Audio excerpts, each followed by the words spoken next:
Hello students, आइए देखते हैं बायोमॉलिक्यूल्स चैप्टर की अगली हेडिंग। पिछले वीडियो में हमने डाइसैकेराइड के बारे में आपको बताया था। आइए देखते हैं पॉलीसैकेराइड के बारे में। ठीक है, पॉलीसैकेराइड। तो ध्यान से समझें पॉलीसैकेराइड्स क्या होते हैं।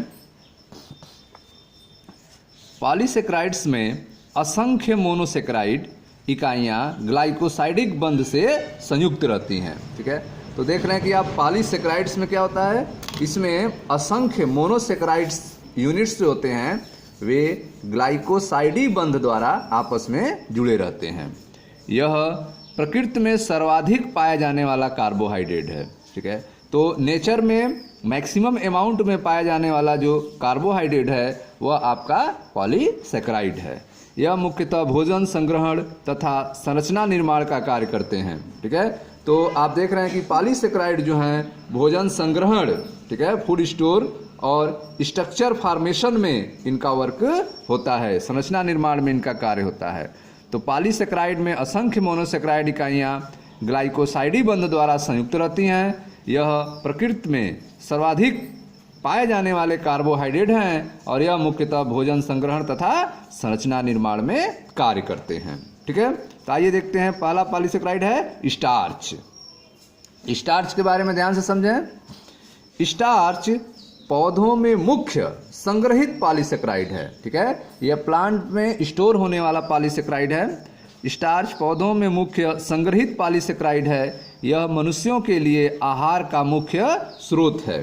ठीक है, तो स्टार्च जो है वह पौधों में मुख्य संग्रहित पॉलीसैकेराइड होता है। यह मुख्य रूप से पौधों में प्लांट में स्टोर होता है और यह मनुष्यों के लिए भोजन का मुख्य स्रोत है, आहार का मुख्य स्रोत है।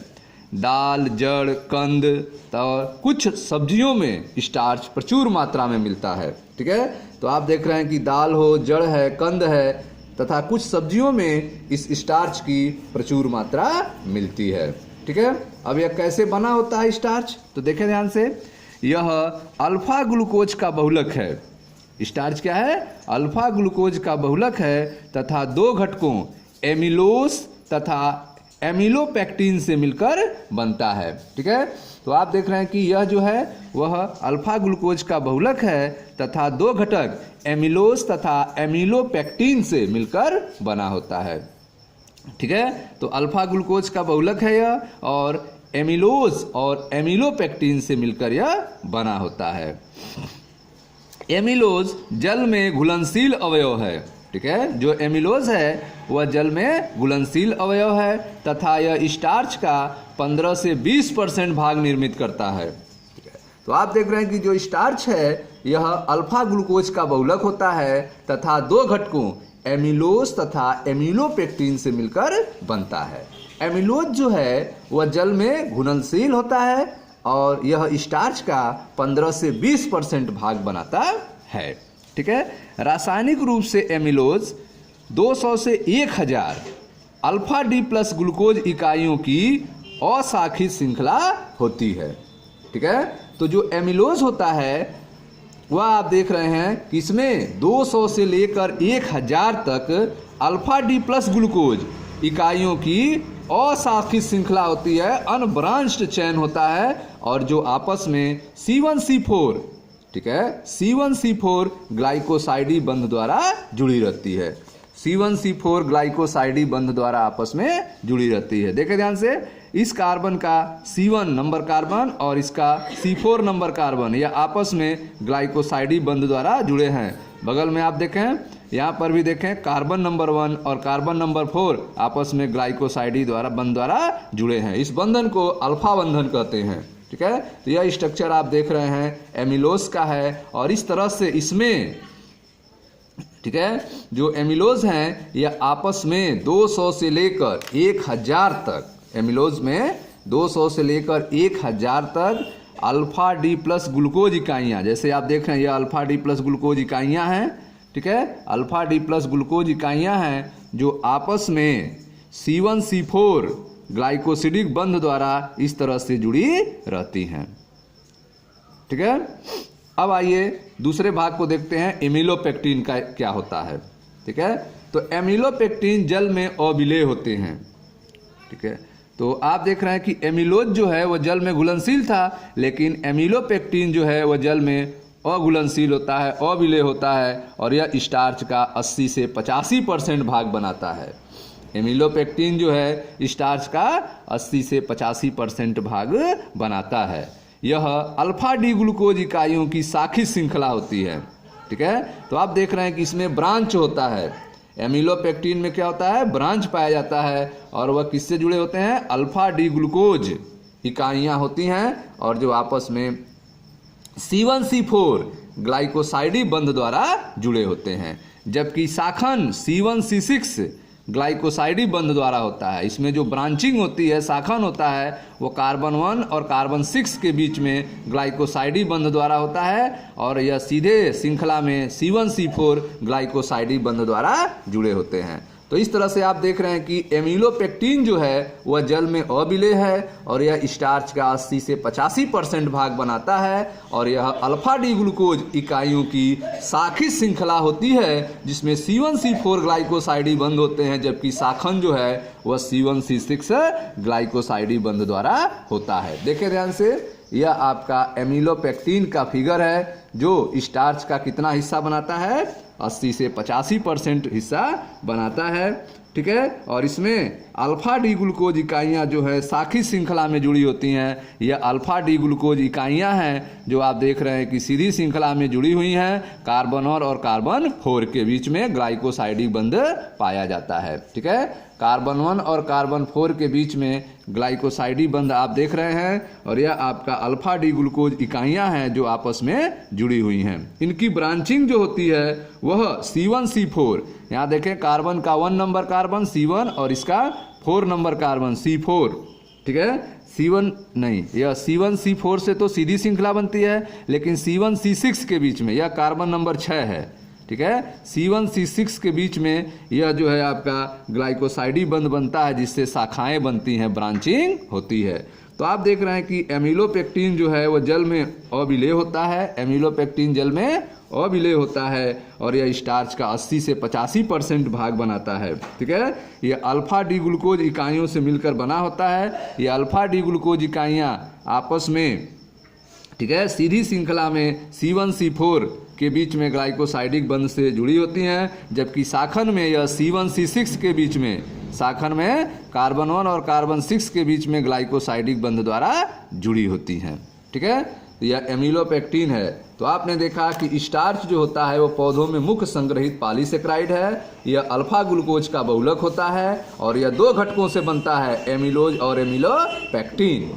एमिलोज जो है 15 से 20% भाग बनाता है, जो जल में घुलनशील होता है, जबकि एमिलोपेक्टिन जो है वह जल में अघुलनशील है, और यह 80 से 85% भाग बनाता है। ठीक है, आप पढ़ रहे हैं पॉलीसेकेराइड में, पहले आपको हमने स्टार्च के बारे में बताया। अब आइए देखते हैं स्टार्च का सेलुलोज के बारे में। सेलुलोज भी पॉलीसेकेराइड है, देखें ध्यान से। सेलुलोज विशिष्ट रूप से केवल पौधों में मिलता है। ठीक है, सेलुलोज जो है वह मुख्य रूप से, विशिष्ट रूप से किसमें पाया जाता है, पौधों में पाया जाता है। यह वनस्पति जगत में प्रचुरता में उपलब्ध कार्बनिक पदार्थ है। सेलुलोज जो है वह वनस्पतिक जगत में, ठीक है, प्रचुरता में, अधिक मात्रा में उपलब्ध कार्बनिक पदार्थ होता है। यह पौधों की कोशिकाओं की कोशिका भित्ति का प्रधान अवयव है। ठीक है, तो पौधों की जो कोशिका भित्ति है, सेलवाल है, पौधों की कोशिकाओं का जो सेलवाल होता है उसमें जो मुख्य कंपोनेंट्स होता है वो क्या होता है, सेलुलोज होता है। ठीक है, तो सेलुलोज विशिष्ट रूप से केवल पौधों में मिलता है, तथा यह वनस्पतिक जगत में प्रचुरता में उपलब्ध कार्बनिक पदार्थ है। यह पौधों की कोशिकाओं की कोशिका भित्ति का प्रधान अवयव है।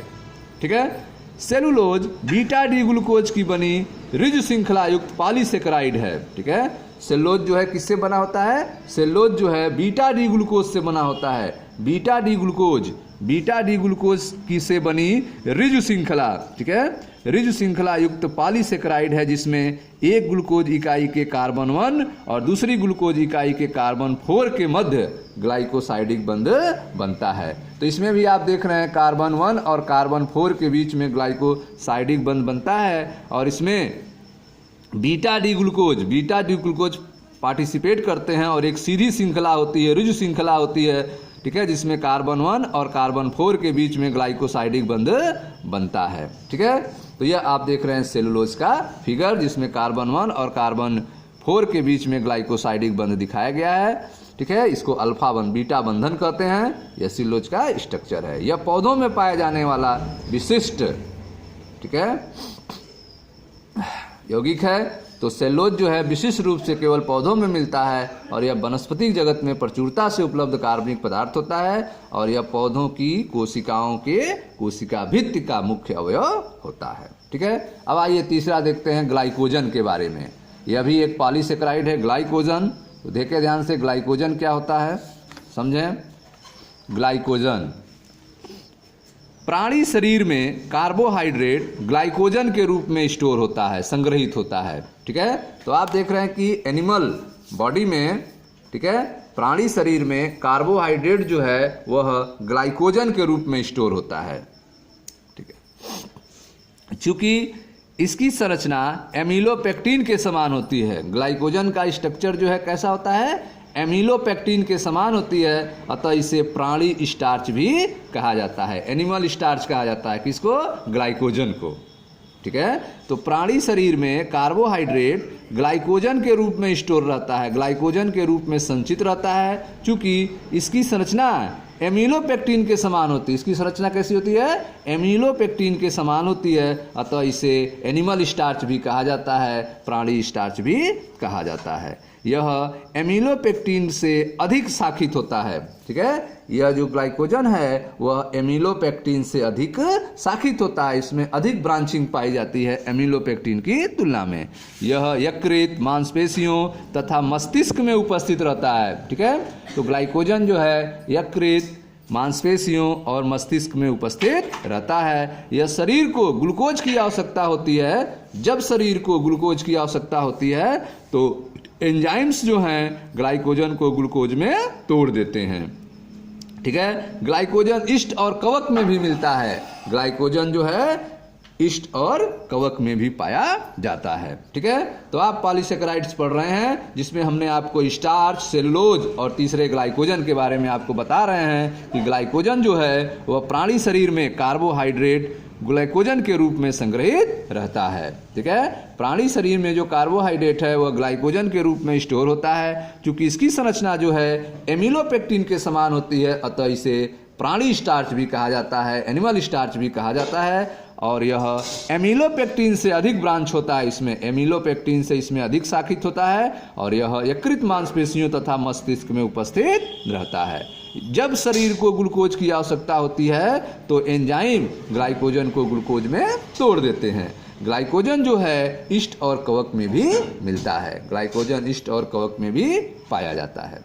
ठीक है स्टूडेंट्स, तो यह था आपका पॉलीसेकेराइड्स के बारे में। Thank you.